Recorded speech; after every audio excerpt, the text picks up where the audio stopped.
Buenas noches, estimados jóvenes, ¿me escuchan? Buenas noches, doctor. Buenas noches, Doc. Buenas ¿Cómo noches. están? Buenas noches. Teacher. Vamos Buenas a, noches, doctor. vamos a hablar sobre el tercer tema de soporte vital básico. La anterior semana estaba ausente por algunas cuestiones del trabajo. Bueno, pues hoy vamos a hablar sobre la RCP, ¿ya? Esto ya lo habían visto la anterior semana, lo que es la cadena de supervivencia, tanto en la parte prehospitalaria y la parte hospitalaria, ¿no? Con el doctor Cormi vieron esta parte, ¿no? Vamos a hacer un pequeño hincapié en este sentido. Tanto la cadena de supervivencia prehospitalaria y hospitalaria son muy importantes dentro del el manejo del paro cardiorrespiratorio. ¿Ya? ¿Cuál es la diferencia entre una y otra? Uno que lo van a hacer fuera del hospital, ¿no? Para empezar la cadena de supervivencia prehospitalaria o extrahospitalaria, primero tenemos que reconocer que un paciente está en un paro cardiorrespiratorio. Una vez reconocido, se debe realizar em, la activación del sistema de emergencias, ¿ya? Llamar a los grupos, a los servicios de emergencias médicas. En ese sentido, una vez que el personal médico esté en camino, nosotros debemos iniciar las compresiones torácicas, ¿ya? Inmediatamente.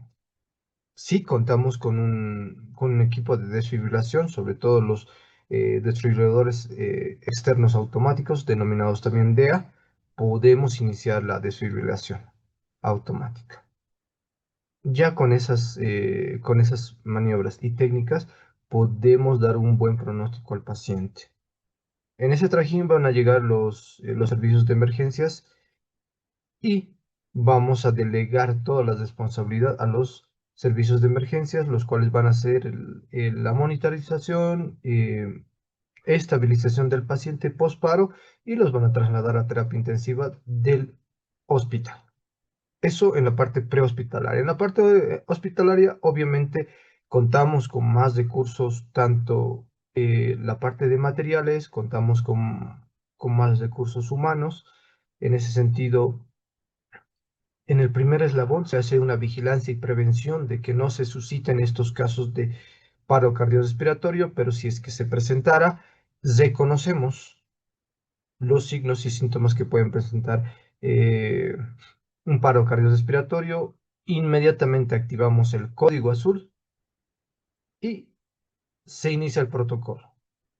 Igual de la misma manera, realizamos las compresiones, uno se encarga de realizar las compresiones, otro se encarga de la parte de la vía aérea, otro tipo de personal se encarga de la instalación de los desfibriladores y inmediatamente la desfibrilación rápida. Y como no se necesita trasladar al paciente a un centro hospitalario, ya que nos encontramos en un hospital, después del evento del postparo cardiorrespiratorio, se los lleva a los pacientes a terapia intensiva. Es un breve resumen de lo que es la cadena de supervivencia que ya lo han visto con el doctor Kurmi, ¿no? Ahora, como les había comentado, el primer eslabón es primero verificar si evidentemente el paciente está con un paro cardiorrespiratorio. Y en ese sentido, el primer respondiente va a ser aquel que va a entrar en contacto por primera vez con el paciente y va a hacer todas las maniobras para el manejo del paciente con paro cardiorrespiratorio. Además de hacerse cargo del paciente, va a activar los sistemas de emergencia y por último, se va a quedar hasta que llegue el personal de salud y se va a hacer la entrega del paciente. Bueno, pues en esta imagen lo resume cómo están ustedes. Ustedes están con todas las ganas de aprender, de saber sobre todo eh, de este tema y de todos los temas que están en el prefacultativo. ¿Ya? Deben seguir con ese mismo ímpetu de mejorar y mejorar cada vez.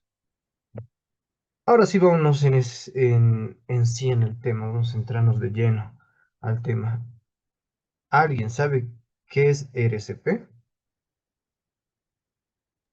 Reanimación cardiopulmonar. Ya, muy bien. ¿Alguien más? Respiración cardiopulmonar. Resucitación cardiopulmonar. Ya, muy bien. Resucitación cardiopulmonar. ¿Alguien más? Respiración cardiopulmonar. Oración cardiopulmonar. Ya, está bien. Es una maniobra. Miren, estimados jóvenes, ya desde el abril de 2024, la ILCOR, que es la asociación encargada en los protocolos de manejo de las de animación cardiopulmonar, con todos sus cursos que existen, tanto prehospitalarios, hospitalarios, todo eso, que es la ILCOR, que es la International Liaison Committee on Resuscitation, la cual en sus diferentes modalidades, puede ser AHA, ESI, describe y elimina dos términos que anteriormente se utilizaban, como ustedes lo han descrito, tanto las de suscitación, antes se describía la de suscitación cardiopulmonar.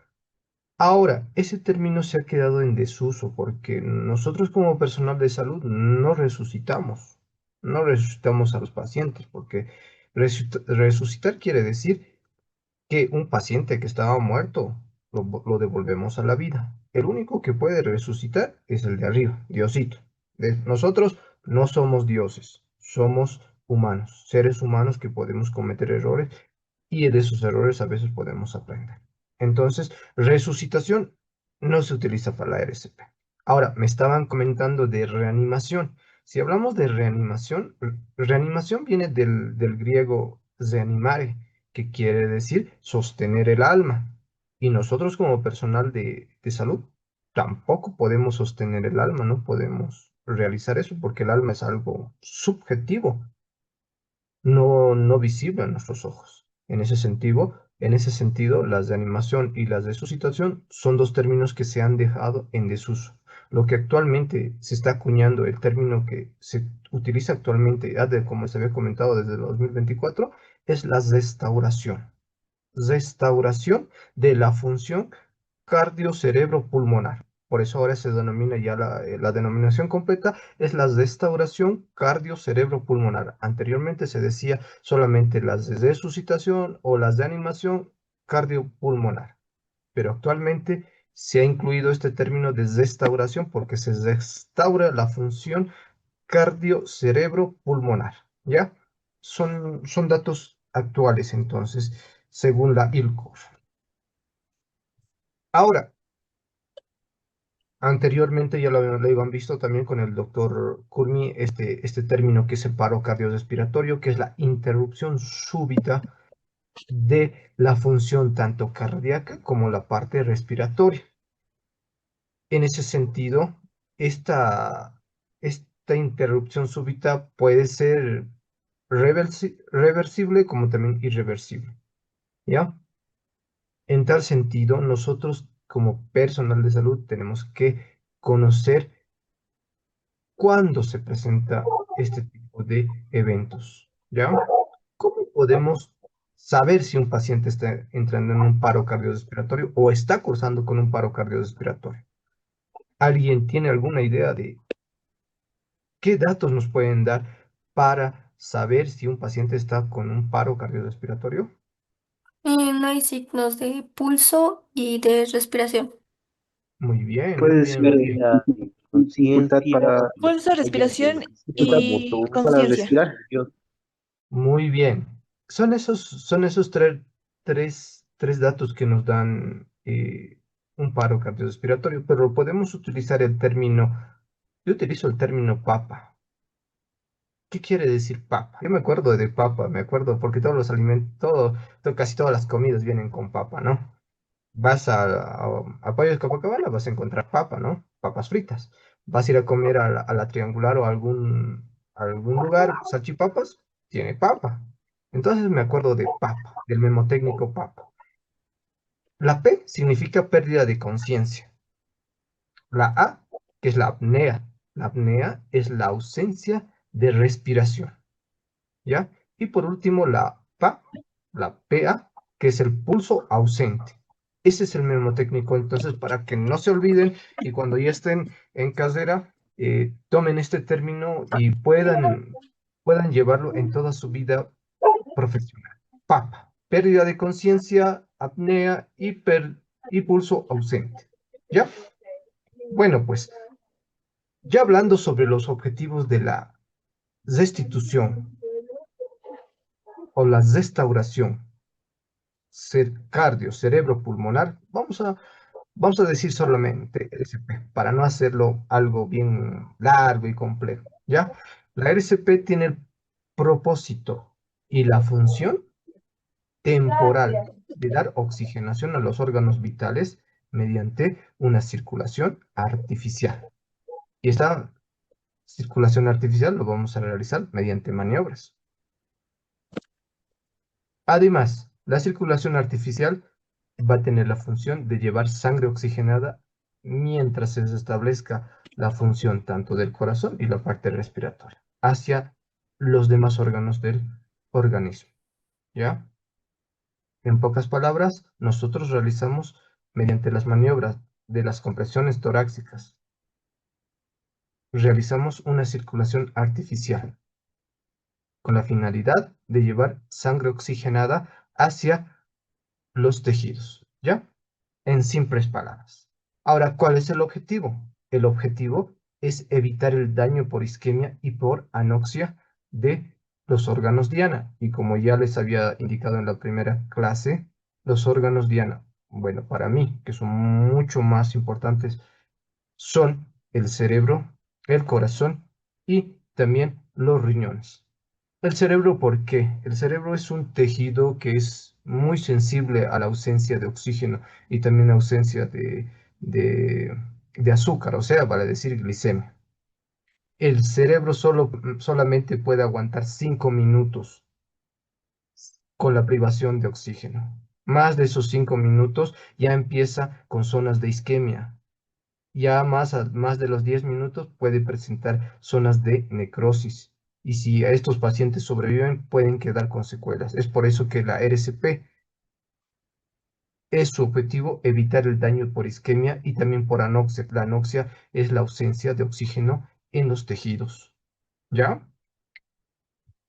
Ahora, si hablamos un poco de historia de lo que es la RCP, tenemos que irnos desde la creación. Se da datos de que ya en el libro de Génesis nos describe que Dios en el sexto día, quinto, sexto día, cuando creó al hombre, lo hizo de vaso, colocó las manos a nivel del tórax de Adán y le dio un soplo de vida o un aire de vida. Y así Adán empezó a vivir. Se puede hacer una rememoranza con la RCP. Ya más tarde, ya, eso es algo, un dato bíblico, ¿no? Que se puede asemejar a la RCP. En la antigüedad se utilizaban diferentes métodos para realizar la RCP, con la misma finalidad de que ese corazón que ya no está latiendo, deje de latir, o de que no está latiendo, lata, como ser el método del trote de caballo, en la cual se montaba al paciente encima del caballo, ¿ya? Se utilizaba un tipo de caballo específico, el caballo percherón, que es un caballo que al momento de realizar el trote realiza saltos un poco más altos que los demás caballos. Se utilizaba este tipo de caballo para simular las compresiones torácicas que se puede utilizar para restaurar la función cardíaca. También se utilizaba el barril, se colocaba al paciente y se lo hacía rodar el barril, igual, con la misma intención. Ambos métodos no eran efectivos. En la mayoría de los casos morían, no había buenos resultados. Más tarde, John Howard describió un método de compresiones no a nivel torácico, sino a nivel abdominal, que él indicaba que podría colaborar en las contracciones, sobre todo del corazón. Si bien este método no se utiliza actualmente. Hay datos en los cuales pueden ayudar estas compresiones abdominales y en un tipo de pacientes también específicos. Ahora, más tarde, Sylvester también describió una técnica casi similar a la actual descrita por en 1960, como vamos a ver, en la cual primero lo colocaba al paciente en decúbito dorsal, elevaba las manos y las comprimía a nivel torácico. Realizaba múltiples veces este ciclaje para poder restaurar la función cardiopulmonar. Ahora, más tarde, Holger, en 1932, describió otra técnica, pero ya no el paciente en decúbito dorsal, sino en decúbito ventral, en la cual realizaba compresiones torácicas a nivel dorsal y tampoco no tuvo mucho, no tuvo buenos resultados. ¿Ya? Actualmente esta técnica se puede utilizar para pacientes los cuales han cursado con a un ahogamiento, ¿no? Se puede utilizar. Ya más tarde, como les comentaba, en 1960, los padres de la RCP, Cohen-Boken, Sol y Juden, así como Safar, describieron los protocolos para la RCP. Peter Safar fue el que describió las respiraciones boca a boca que se pueden realizar en este tipo de pacientes. Incluyó a las compresiones torácicas descritas por Cohen-Bowker. ¿Ya? Maurice Paul Soul fue un cardiólogo judío, el cual fue un pionero en la introducción del desfibrilador y además de un pionero también de la fabricación de los marcapasos. Es muy importante por eso Maurice Paul Soul. Ahí ya estamos en octubre, 30 de octubre de 1975 en una convención, la primera convención para realizar los protocolos de la RCP, donde están todas estas eminencias que han dado un granito para los protocolos de la RCP, como está Kinen Boker, está Sol, está Safar, está Jude, está Lerner. Todos ellos han contribuido para este tipo de protocolos, para que en nuestros días nosotros podamos realizar estos protocolos de RCP. Ahora, si hablamos un poco de epidemiología, en Bolivia no tenemos datos actuales ni antiguos sobre las RCPs. ¿Ya? No existe. Sería bueno que tengamos datos, pero lamentablemente no se cuenta. Los datos más relevantes podemos describir a nivel de Estados Unidos, nos indican que son 350.000 casos que atienden por año. La mortalidad de estos pacientes con paro cardiorrespiratorio son mayores al 90%. La sobrevida de estos pacientes varía de acuerdo al lugar donde se va a realizar la atención. Si está en un primer lugar, segundo lugar, un centro de primer nivel, segundo nivel o tercer nivel, dependiendo al lugar donde se lo va a atender. Va a variar la sobrevida. Y las víctimas que reciben RCP dentro de los primeros 4 minutos, ¿ya? Tienen mayor probabilidad de sobrevida. Esto de la RCP, incluido las compresiones y la desfibrilación en los primeros 2 minutos, son ideales. Esto para reducir la morbimortalidad y las secuelas neurológicas, así como también de las secuelas cardiológicas. Algo de epidemiología más. A ver, por cada minuto que nos indica que estos pacientes no reciben RCP, se pierde un 7% de probabilidades de sobrevivir. Ahora, la supervivencia de un paro cardiorrespiratorio, o sea, un paciente que ha cursado con el paro cardiorrespiratorio, ha salido del paro cardiorrespiratorio, es de un 5 a 10%. Del por qué es tan alto la mortalidad, sobre todo en estos pacientes, porque estos pacientes pueden volver a cursar con un paro cardiorrespiratorio después de salir del paro cardiorrespiratorio, puede ser a los 30 minutos, a la 1 hora, a las 2 horas, ¿ya? Pueden cursar. Por eso la mortalidad en estos pacientes es muy alta, ¿ya? La restauración de la función debe ser rápida y esto debe estar, como les había indicado, asociada a una desfibrilación temprana. Vale decir que la desfibrilación se debe realizar entre el primer y segundo minuto y con esto vamos a tener una supervivencia de estos pacientes del 80 a 90%.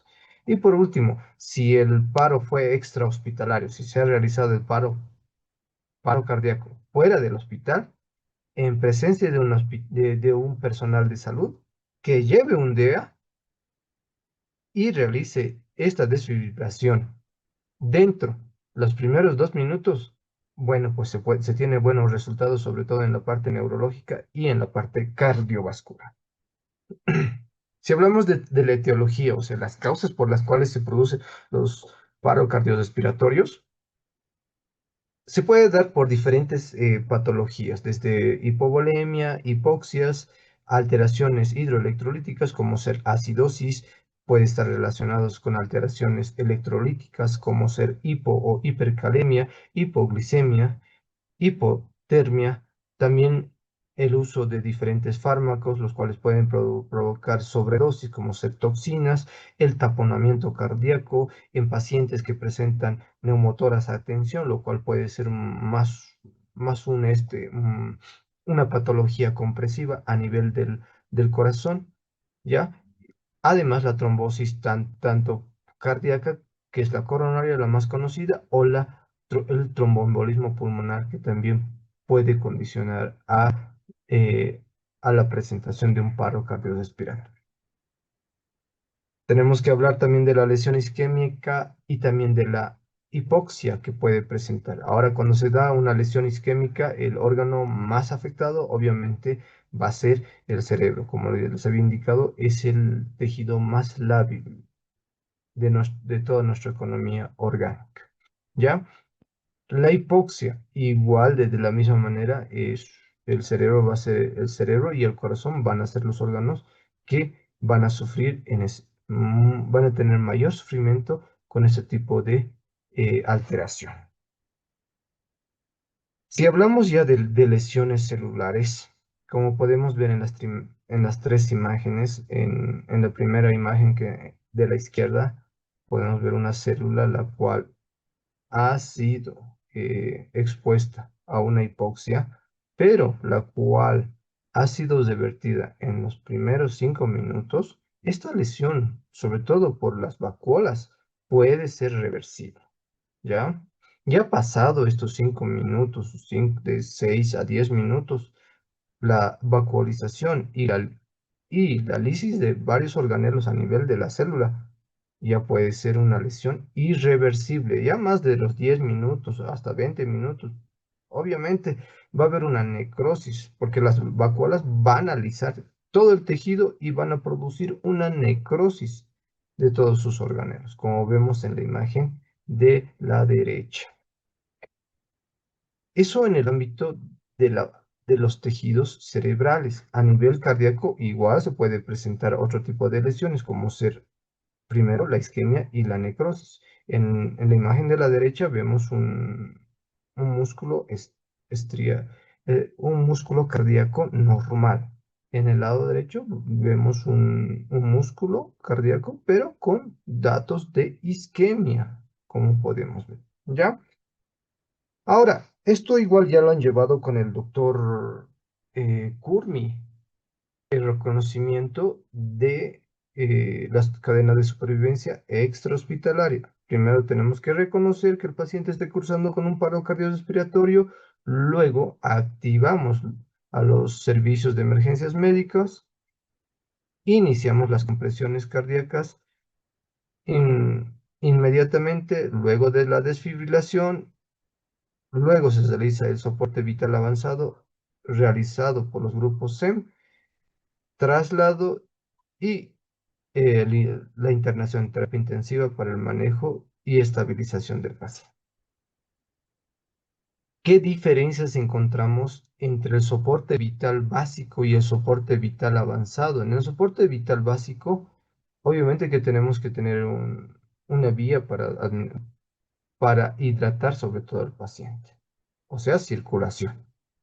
Vía aérea. En la parte de soporte vital básico, debemos ver que esa vía respiratoria, sobre todo la superior, esté libre, esté permeable. ¿Qué quiere decir eso? Sobre todo en niños, los cuales pueden tragar monedas, pilas alcalinas, cualquier tipo de juguetes pueden tragar, y esto puede producir una obstrucción de la vía aérea y subsecuentemente producir un paro cardiorrespiratorio. Entonces tenemos que permeabilizar las vías, extraer el cuerpo extraño. Y ojo, ustedes no deben extraer con el dedo. Se realiza la extracción mediante instrumentos, como ser las pinzas de McGill. En este caso, son las que colaboran para la extracción de cuerpo extraño. Solo si estos cuerpos extraños se pueden evidenciar, o sea, los pueden observar. Si no los observan o los observan solamente un pedazo, no intenten sacarlo con los dedos, ojo, ni con la mano, porque pueden obstruir en su totalidad la vía respiratoria. De la misma manera, en personas adultas, algunos adultos ya sea en un mal estado inconveniente, como ser un estado etílico, puede condicionar que estos pacientes cursen con vómitos. Y estos vómitos pueden llegar a obstruir la vía aérea. En tal sentido, se tiene que utilizar aspiradores para liberar esa vía aérea. ¿Ya? Así como también los adultos pueden entregar diferentes tipos de cuerpo extraño, como ser huesos, carne, se atragantan con carne, a veces se tragan sus propias prótesis dentales. Varias veces nos han llegado a la consulta ese tipo de pacientes, por eso les comento. Entonces, tanto la vía aérea como la ventilación son muy importantes dentro del soporte vital básico. Y por último, la desfibrilación, que se lo puedo realizar, como ven en la imagen de la derecha. Tienen un desfibrilador externo automático, el cual es fácil de manejar mediante las paletillas. El mismo desfibrilador te indica qué pasos debes seguir, ¿ya? Ahora, si hablamos de soporte vital avanzado, obviamente que tenemos que tener una vía endovenosa para donde vamos a administrar diferentes tipos de fármacos, ya sean estos vasoactivos, algunos tipos de fármacos que van a actuar a nivel del corazón, como ser la amiodarona, lidocaína y atropina y muchos más, que cada uno tiene su uso para un tipo de patología. Además, se hace el manejo avanzado de la vía aérea. Ahora, en el soporte vital básico se puede dar el aporte de oxígeno mediante cánulas nasales, se puede dar mediante mascarillas faciales, pero en el avanzado utilizamos otro tipo de dispositivos que nos dan mayor aporte de oxígeno, como ser las cánulas orotraqueales, pueden ser también las cánulas o las sondas faringias, las cuales nos dan aporte mayor de oxígeno, ¿ya? Y además, dentro ya del hospital podemos realizar los diferentes diagnósticos diferenciales y determinar la causa por la cual se ha producido el paro cardiorrespiratorio. Algo muy importante dentro ya del masaje cardíaco de alta calidad, y esto tal vez lo ha comentado el doctor Kurmi, lo más importante tienen que saber tres cosas. Uno, el ciclaje. Tenemos que realizar 30 compresiones seguido de 2 ventilaciones. Ese es el ciclaje. Dos, el segundo punto es que las compresiones tienen que tener un ritmo, y el ritmo tiene que ser de 100 a 120 compresiones por minuto. ¿Ya? Quiere decir el ritmo que deben seguir las compresiones. Y por último, la profundidad que deben realizar las compresiones. La profundidad en adultos va de 6 a 8 centímetros, ¿ya? O sea, que la profundidad debe realizarse en este sentido, 6 a 8 centímetros para que sea un masaje cardíaco de alta calidad. Ahora ustedes tal vez preguntarán, doctor, ¿será que vamos a realizar compresiones de 6 a 8 centímetros en niños o en lactantes? No, va a depender de la edad que tenga el niño. En niños menores a 1 año se realiza la profundidad que debe ser de 4 centímetros, ¿ya? En cambio, en los niños de 1 a 8 años se puede realizar la profundidad de 4 a 6 centímetros, ¿ya? Entre esos rangos entonces lo maneja. Ahora, para realizar una compresión, un masaje cardíaco efectivo o de alta calidad, uno, el paciente debe estar en decúbito dorsal, o sea, recostado. No debe estar recostado en una superficie blanda, sino más al contrario, en una superficie dura. Si queremos realizar las compresiones, lo debemos realizar en el suelo. Si se puede encima de la cama y colocar una tabla espinal, se puede realizar en ese sentido también. Ahora, uno es eso. Dos, la posición que debe tomar el que va a realizar el masaje cardíaco. Debe estar de rodillas cerca del paciente, ni muy lejos, ni muy cerca del paciente, ¿ya? Puede estar al lado derecho o al lado izquierdo, no hay problema, ¿ya? La posición que debe adoptar es que la espalda debe estar recta, ¿ya? Esto con la finalidad de que el operador o el que está realizando la maniobra no se canse, porque es una técnica la cual a veces cuesta poderla realizar por un tiempo determinado. Algunas veces nos quedamos 2 minutos y estamos exhaustos, cansados de poder realizar las contracciones. ¿Ya? Ahora, los brazos deben estar rectos, no debemos doblar los codos. ¿Ya? Y todo nuestro peso va hacia la región torácica del paciente.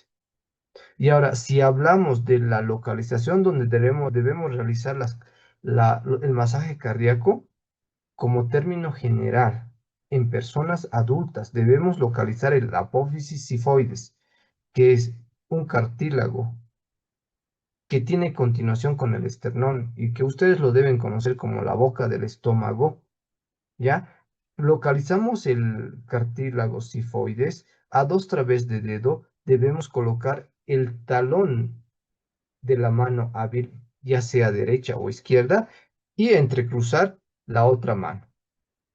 Y así empezar con las compresiones hacia el paciente, utilizando nuestro propio peso, no así la fuerza.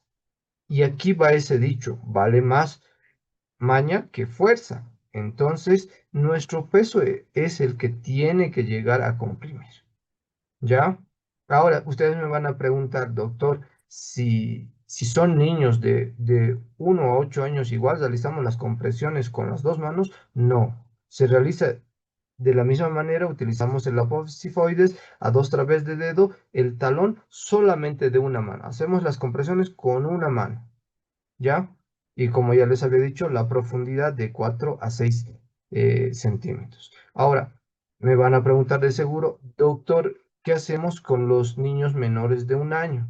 Los niños menores de 1 año, las compresiones no se realizan con la mano. Se toman parámetros anatómicos, como ser las tetillas de los niños. Realizamos una línea imaginaria transversal uniendo ambas tetillas y colocamos 2 traveses por debajo de esa línea y siguiendo la línea del esternón, colocamos 2 dedos, puede ser el dedo índice y el dedo del medio, y realizamos las compresiones a nivel torácico. Y con lo mismo, la profundidad que les dije, 4 centímetros. Esto lo podemos realizar en una superficie dura o en el regazo del brazo que no está realizando las compresiones. ¿Ya? En ese sentido, entonces, va el masaje cardíaco de alta calidad que deben ustedes realizar. ¿Ya? La finalidad de este masaje cardíaco es que nosotros comprimamos y simulemos la contracción del corazón. Y no solamente es comprimir, sino también dar un momento de relajación, levantar y hacer que ese corazón también se expanda, ¿ya? Simulando una diástole, ¿ya? Entonces hacemos sístole, liberamos, sístole, diástole. En ese sentido va, ¿ya? La depresión y, como les había dicho, la profundidad en personas adultos, 6-8 centímetros. Y hay que dejar que en cada incursión se descomprima también el tórax. Ahí está la imagen también en un maniquí, en un niño de un año, ¿no? Con los dos deditos, ¿ya? Algo muy importante también dentro de la restauración de la RCP es la vía aérea, como les comentaba. Tenemos que liberar la vía aérea de cualquier objeto o cuerpo extraño, o tal vez también puede haber secreciones, las cuales debemos aspirar. Ahora, para que este paciente ventile mejor, o sea, respire mejor y haya el ingreso de aire hacia las vías respiratorias inferiores, podemos realizar tres técnicas. Uno, la subluxación mandibular. Dos, como vemos en la imagen de la izquierda, la elevación del mentón, o en la imagen de abajo, la hiperextensión del paciente. Esto con la finalidad de rectificar las vías aéreas superiores y las inferiores y así poder darle un ingreso de aire mucho más fácil, ¿ya?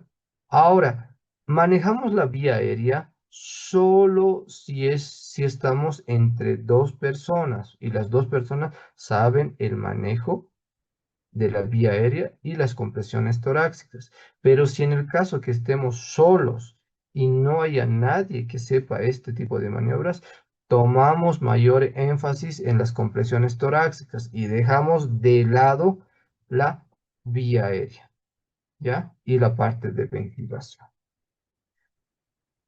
Lo que les había comentado, 30 compresiones seguidas de 2 ventilaciones. Ese es el ciclaje que se debe seguir. Antiguamente se utilizaba el beso de la vida o la respiración boca a boca. Actualmente se ha dejado en desuso. Los nuevos protocolos ya no lo describen porque, uno, hay mucho riesgo de que el operador o el que esté realizando la técnica se contagie de diferentes tipos de enfermedades. Y sobre todo se ha dejado del desuso por esto del COVID.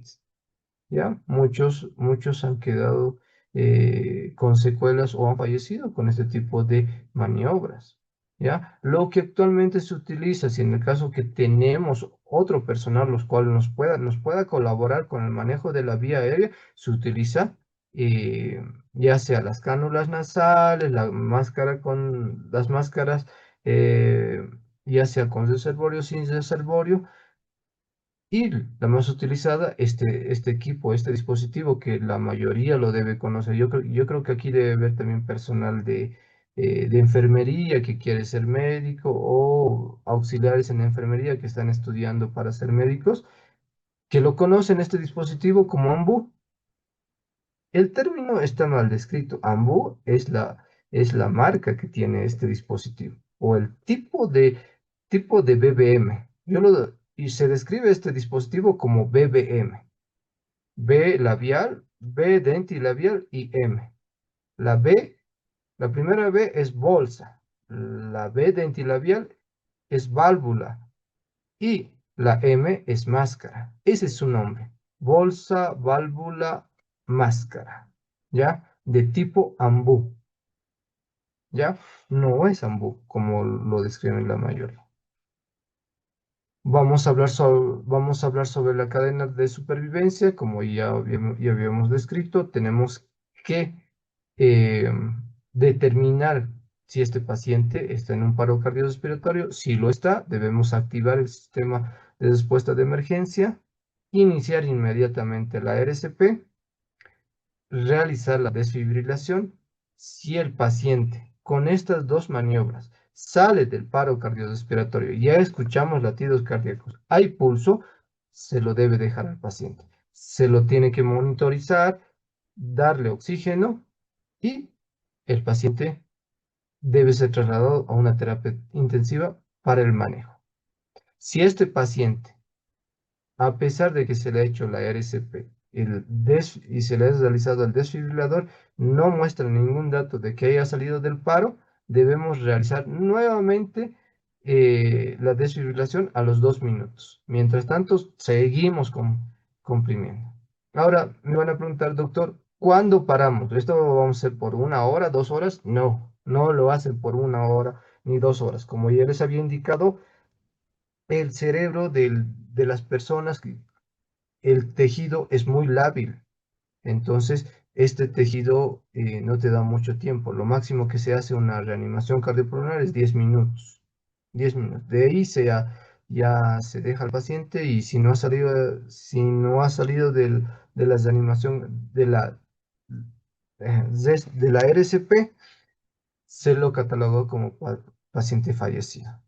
¿Ya? Entonces, este ciclaje lo realizamos de las compresiones y la desfibrilación cada 2 minutos, vale decir 5 veces vamos a realizarlos y si en esas 5 veces no sale, bueno, pues lo catalogamos como paciente fallecido. Porque si sale, aunque no creo que salga, va a quedar con múltiples secuelas. Este algoritmo es de un soporte vital ya avanzado, en el cual de la misma manera nos quiere indicar que una vez ya verificado que el paciente está en un paro cardiorrespiratorio, se activan los protocolos de manejo, se inicia el masaje cardíaco, la desfibrilación, además del uso de diferentes fármacos como ser la adrenalina, noradrenalina, la amiodarona, en algunos casos la lidocaína, y esto se lo da con una razón de 3 a 5 minutos, ¿ya? Y se hace de la misma manera el ciclaje para que estos pacientes, si es que salen del paro cardiorrespiratorio, se los pueda llevar a terapia intensiva. Hay un dicho, es preferible estar preparados para algo que nunca va a suceder a que suceda algo para lo que nunca estuvimos preparados. Entonces, ustedes deben tomar mucho en cuenta estos datos que les estoy dando, no solamente para la parte hospitalaria, también para sus vidas, que les puede servir bastante. Vamos a hablar un poco de la terapia eléctrica, ¿ya? De los desfibriladores. El concepto de la terapia eléctrica es un empleo terapéutico de corriente eléctrica que va a ser liberada en cantidades elevadas, ¿sí? Pero por cortos tiempos. Si hablamos de la terapia eléctrica, vamos a hablar de la desfibrilación y se va a utilizar en casos cuando hay un paro cardiorrespiratorio, ¿ya? No en pacientes que están conscientes y que están hablando, como he visto en el 2019, como les comentaba, había un médico ahí en Sencata que estaba realizando la reanimación cardiopulmonar, la restauración cerebro-pulmonar en paciente consciente. No se hace eso. Esto puede ser contraproducente en personas conscientes. No se realiza. ¿Ya? ¿Cuál es la finalidad de la terapia eléctrica? La finalidad es revertir todo tipo de arritmias que pueden presentar este tipo de pacientes.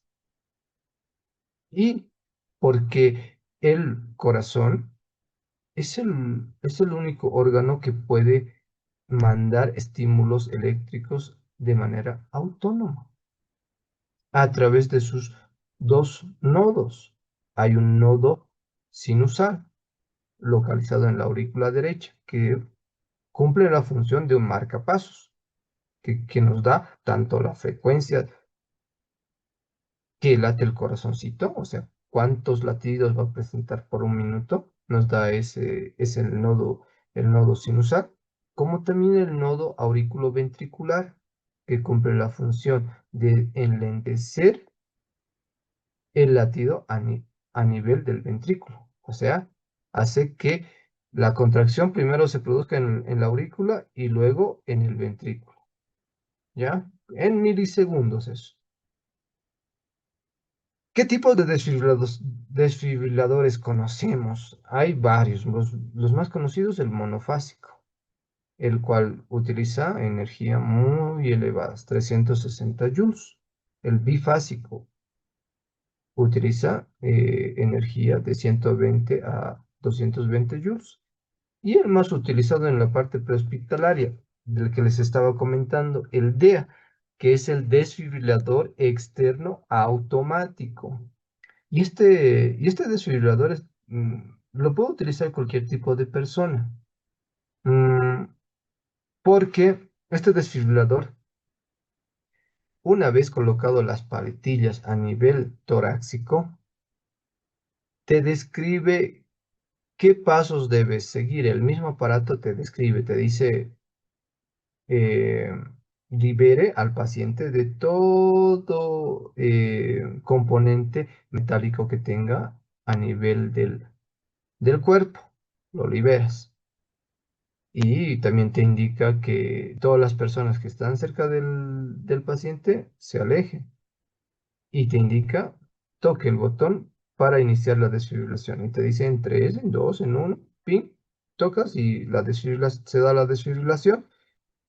Si esta ha sido efectiva, en la misma pantalla del desfibrilador te indica, el paciente presenta este tipo de latidos o este tipo de ondas electrocardiográficas.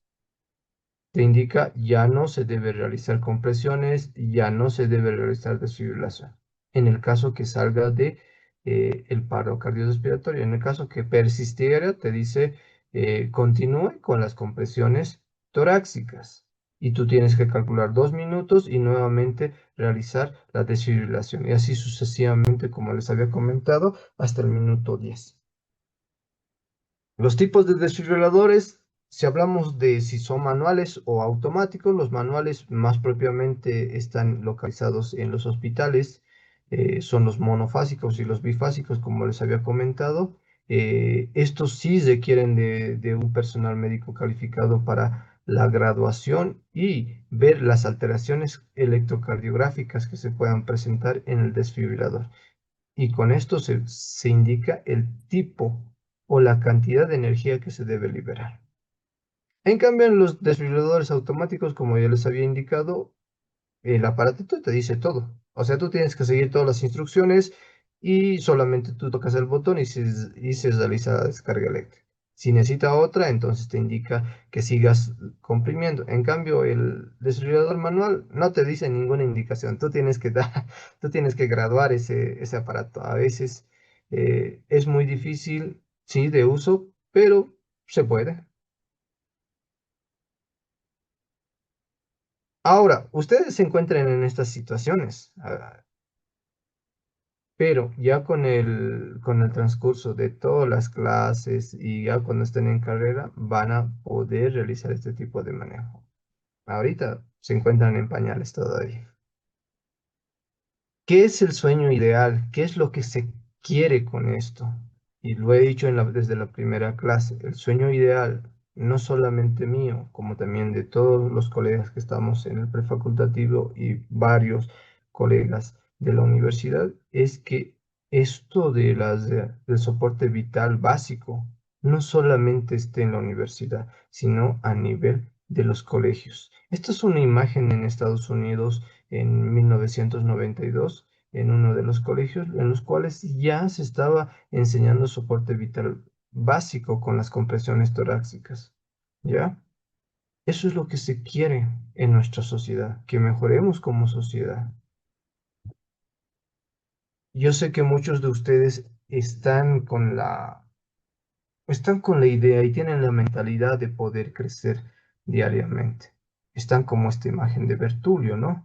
Descrita realizada por Leonardo da Vinci. Pero para que ustedes lleguen a un determinado punto donde ya van a ser profesionales, deben adquirir conocimiento. Y si no adquieren conocimiento, pueden cometer errores. Y a veces esos errores producen vergüenza en nosotros. Por último, para no aburrirlos más en esta clase, que ya sí estamos tiempo justo. Esta es una imagen del primer rally de soporte vital y atención prehospitalaria que se llevó en La Paz en el 2008. Ahí están varias personalidades, varios paramédicos conocidos, varios profesores que han formado parte de mi formación. Eh, no, nada más, solamente decirles gracias por escuchar y si tienen alguna duda, me la hacen. Yo con gusto de dilucidar toda duda que tengan. Gracias. Dígame si tienen alguna duda. Pueden hacerlo. Licen, tengo una consulta. ¿Qué diferencia hay entre estos tipos de desfibrilador monofásico y el desfibrilador automático? ¿Y cuál sería el mejor?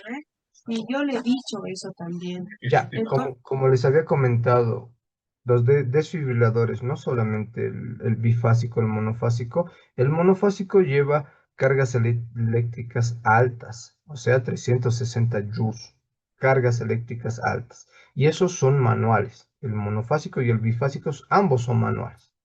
En cambio, el bifásico lleva cargas eléctricas menores, o sea, de 120 a 200 joules.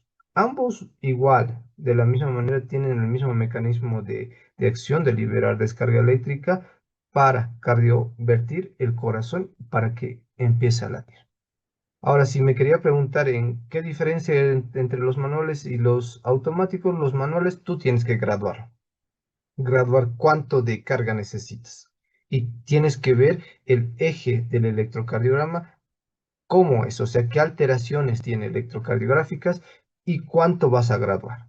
En cambio, en el desfibrilador automático te muestran el eje electrocardiográfico y él directamente gradúa la carga que necesita el paciente y solamente te indica que tú pulses el desfibrilador para dar la carga.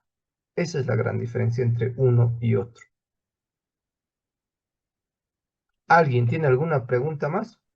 Sí, Sí, doctor. Buenas Claro. noches. Quería preguntarle, en caso de mujer que es embarazada, ¿el lugar de localización es el mismo para hacer las Ya. compresiones?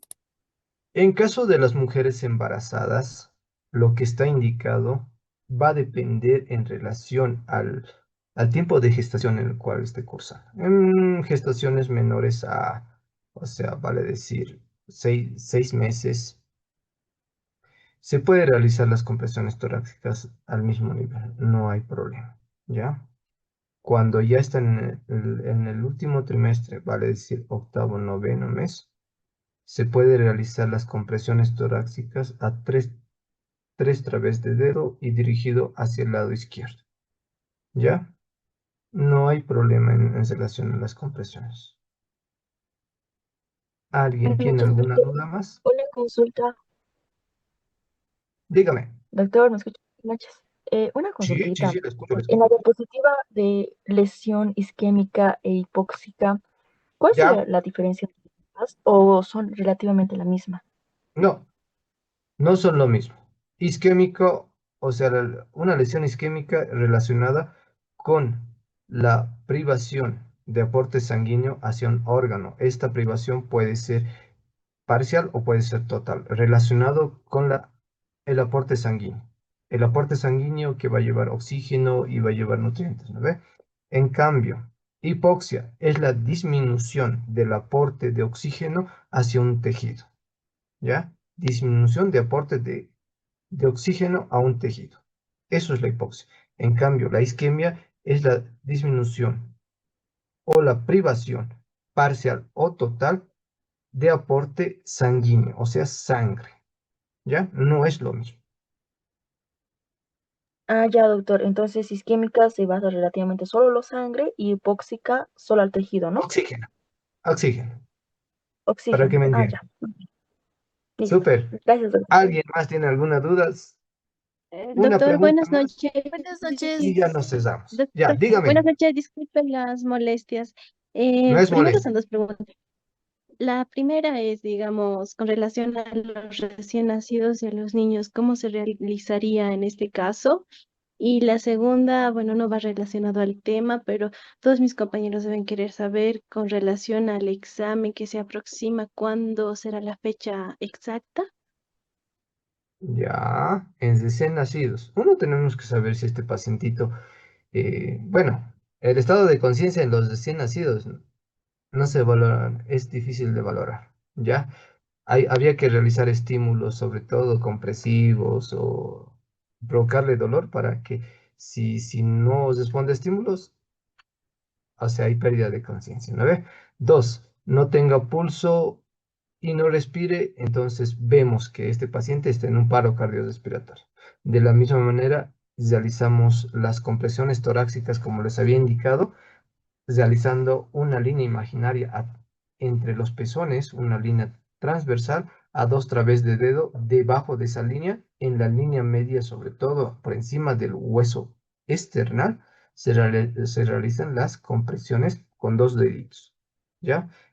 Con el mismo ciclaje, vale decir, 30 compresiones, 2 ventilaciones. Si hablamos del ritmo, igual el mismo ritmo tiene que seguir de 100 a 120 contracciones por minuto, y la profundidad, como ya les indiqué, tiene que ser de 4 centímetros. Es lo mismo es el manejo. Lo único que tienes que disminuir la fuerza, porque lo haces con los 2 deditos, porque puedes provocarle fracturas a ese pequeño individuo son los neonatitos, ¿no? Las personitas que nacen los primeros, como se dice, que tienen los primeros 30 días. A eso se les denomina neonatos.